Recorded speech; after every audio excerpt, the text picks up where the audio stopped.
Welcome to this video, guys. In this video we're going to learn about how we will connect from service.js to app.js and routes controllers. Okay, in previous video we have seen how we can make connection between controller and services, right? Now we'll see these remaining things. Okay, let's go to the code now.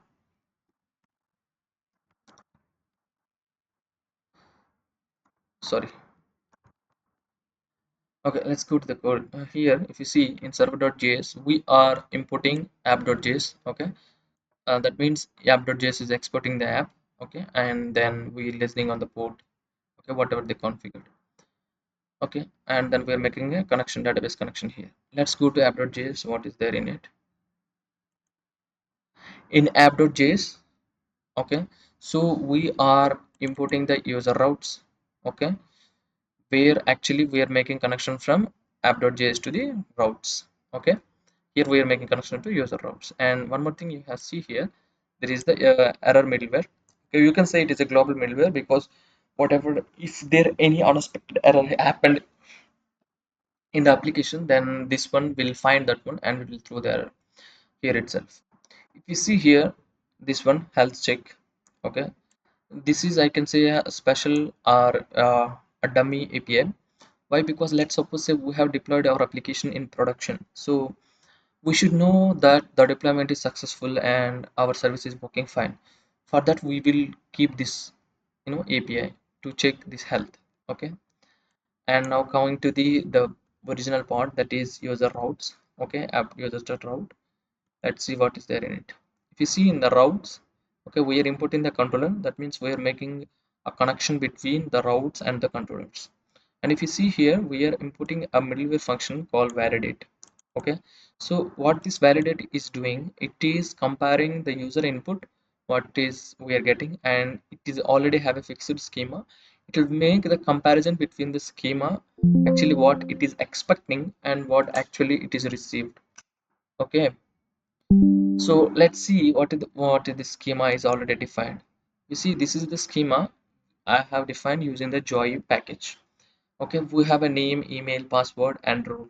Okay, these are the fields actually we are expecting, and we are checking this one. Okay, name is a string.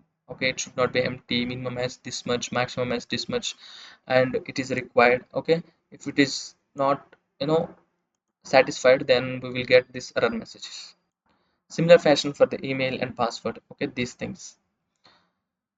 Okay, now let's go back. Now we have a schema. Now let's check the validate function, what it is doing. So it is taking the schema and the property, that is body. So in request.body, usually when we make a post request, we will send a JSON data in a body. So it will validate the schema against the body. Okay, you can say vice versa also. So it will validate. If you find any error, it will throw that error. Okay, this is the error. So if it is not, I mean there is no error, then it will go to the next function. Okay, before that we will just add this value to the request so that we can access from anywhere, I mean going forward. Okay, next, what is this next function is, this next function indicates this one, guys. See, after validation is completed, the next function is user controller dot create user. Okay, now go to this one, create user. This is the controller. We already know request response next.